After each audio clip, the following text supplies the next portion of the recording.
Good morning, my mechanical keyboard nerds. Akko CS Silver Switches is what I want to be looking at today.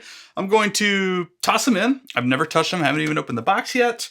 I'll put them in the KBD67 over here and do some sound test. I'll lube a few of them, do some of those sound tests too. I'll do some sound comparisons with the other Akko switches I've done, and yada yada. Now, as I do this, I'm going to do today's YouTube video a little bit differently. I'm not going to do quite as many edits. It'll be a bit longer, a little bit more casual, but I will leave some jump links in the description below this video if you'd like to skip around to my final thoughts at the end after I've used them for a while. I'll come back and record that, or the sound test or whatever. Feel free to skip ahead, or you could just chillax with me right here. You can keyboard and chill. That's right, I just coined that. So let's dive in. As with all of Akko's switches, they come really nicely packaged. They're not gonna mess up. None of the pins have ever been bent on any of the Akko switches I've tried, at least not by them.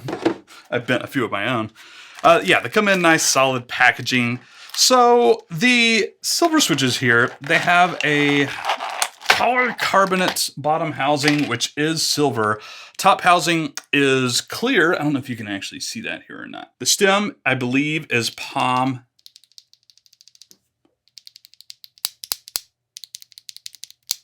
Three-pin switch, and everything's pretty normal here, except for the...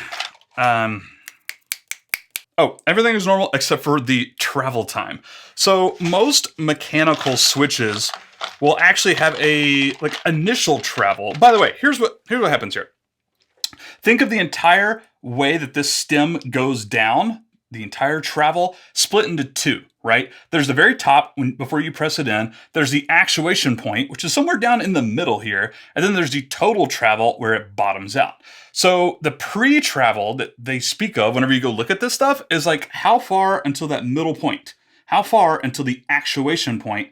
And then total travel is all the way down, obviously. Now, speed switches in general, or at least the Akko Silvers here, they have a pre-travel of 1 millimeter, I believe. Most have like 1.9 and or 2 millimeters. So this is literally half. I mean, it's only 1 millimeter, but it should make a difference. If you're typing on these or gaming on these, you should be able to feel a difference, else they did not do their job correctly. As far as like total travel time, so these have a total travel of 3 millimeters, and most have 3.5 to 4 millimeters. If I am, well, I'm pretty sure I'm correct. You can go fact check me or whatever. But the point is, pre-travel is very, very fast, very, very short, 1 millimeter, as opposed to 2 millimeters for most switches. And total travel is 3, as opposed to 3.5 or even 4. But that's about it. It's a 43 or 45 grams of actuation force, which is really similar to the Rose Reds, the Akko Pinks, and also the Akko Vintage Whites.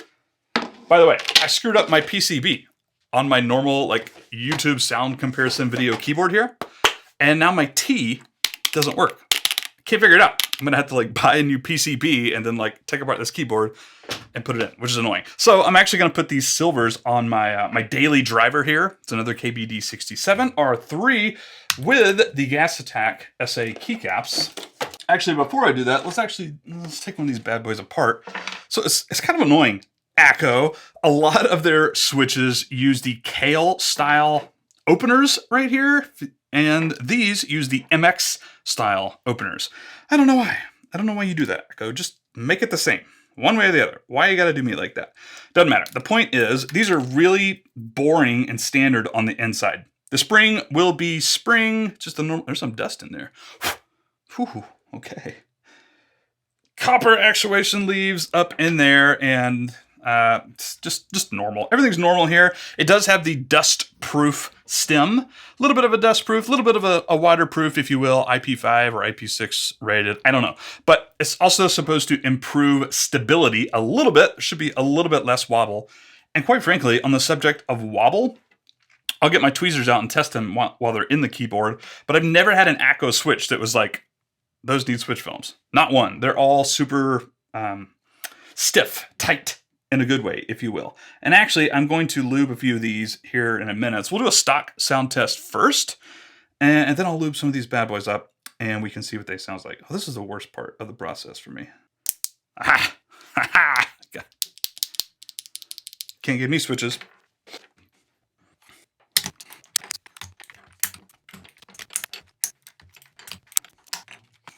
By the way, while I'm here, a lot of people put their spacebar on upside down, and they actually prefer the way that feels. It does go a certain way. It matches all the rest of the bottom row in the terms of like the angle, but a lot of people actually do their spacebar upside down on purpose because they like the way it feels. Something to try out. I don't. Yes, I am absolutely going to miss my clicky switches. I'm more of a crunchy guy myself, so these are the Kale Box Pinks, although I actually prefer the Kale Box Jades. And just for fun, let's do this. Box Pink.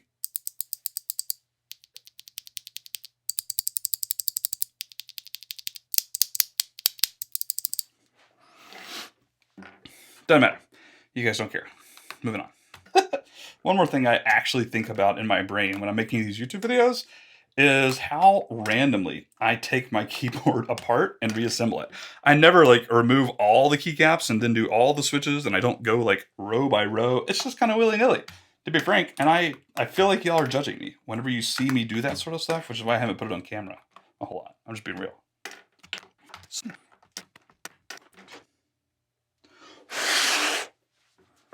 Yes, I do have an air compressor sprayer thing, but I also have a mouth and vocal cords and or lungs.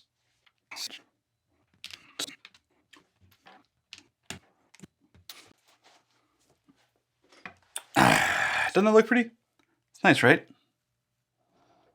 I just realized you guys can't see those like at all, but whatever. They're actually really incognito. Hopefully the RGB comes through nice and clean, but incognito, the gray and silver, can't hardly see it. It's easy to forget just how massive SA spherical like keycaps are. I mean, yeah, keycaps, sorry. They're huge.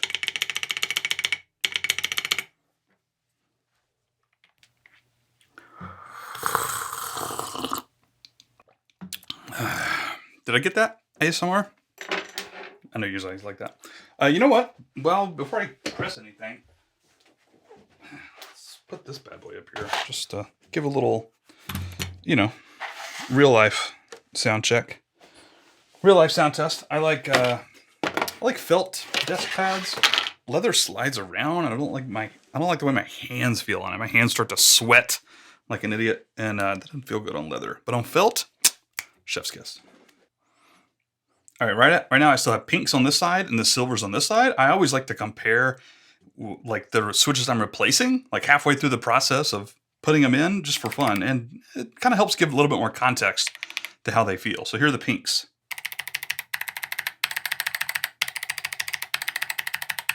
Silvers.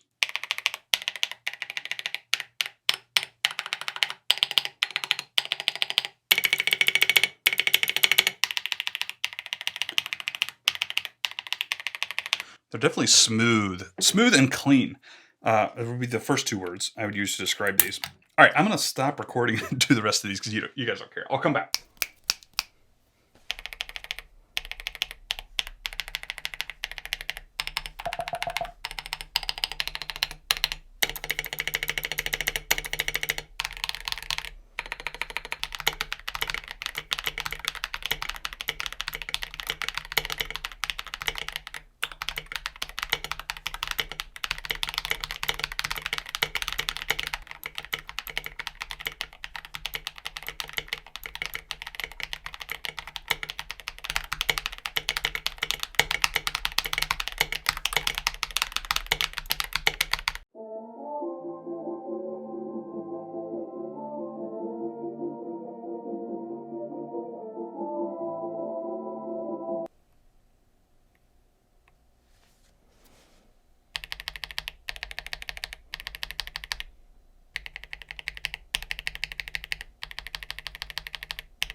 Akko Silvers. I've been typing on them for about an hour. I did a couple of minutes of gaming just for fun, and here are Pete's thoughts. So we'll talk about sound and feel in a second. Could I tell a difference between the Akko Vintage Whites? Yes, those are like bigger spring, heavier. The Lavenders from Akko, same thing. There. Could I tell a difference between like the Rose Reds from Akko or even some of the other like off-brand switches like Texie? No, I don't think they're actually that much faster. If anything, they don't feel any faster for sure. I really don't think so. Granted, I'm an idiot and I have SA keycaps on here because I love them, but probably not the best for speed, right? These are like massive, heavy keycaps. But even that aside, I don't think anybody could really feel a difference in speed, but there might be a difference in speed, right? Especially the 1 millimeter pre-travel. Like you can barely like tap on these things and they register. They will activate. I don't know how fast you can move your fingers, but if you're really in this to like max out speed, yeah, you could probably grab some speed switches or these Akko Silvers. That's okay. They might actually be a fraction of a millisecond faster. It's not a big deal to me, like at all, quite frankly. So that comes down to feel and sound. Sound, they're right in the middle of these Akko switches. So like the Gateron Milky Yellows and the Akko Jelly Blacks, the Gateron Ink Blacks, like the Cherry Blacks, like all of those switches I think are on the low end. They're deeper, they're smoother, they're more buttery in my opinion. The Rose Reds, the Vintage Whites, the Matches, I'm forgetting a couple other ones, doesn't matter. Those are all on the higher end of sound, like a little bit more tappy and pitchy, which I like personally. These are right in the middle. Like they're not as tappy as some of the other ones. They're a little bit smoother and deeper, but they're not like super deep and buttery smooth. That's right in the middle. It's a good balanced sound, in my opinion. Feel, they feel fine. Again, I couldn't tell a massive difference between the other lighter Akko linear switches. The heavier ones, for sure, I could tell a difference. Like, I think anybody could. Those are like extremely, extreme resistance. They're very heavy. These are like nice and light, and they might actually be faster, but I couldn't feel it. So that's it. I hope you guys enjoyed this more casual switch video. Less edits mean it takes me less time to do these videos, quite frankly. So thank you for watching. Go pick up some Akko Silvers if you like the way they sound, and you're just gonna max out on speed, apparently. Every fraction of a millisecond counts when it comes to your Tony Hawk Pro Skater 2. That's what I was playing just a few minutes ago. No, thank you guys for watching, and I'll see you next time, my silver friends. Adios.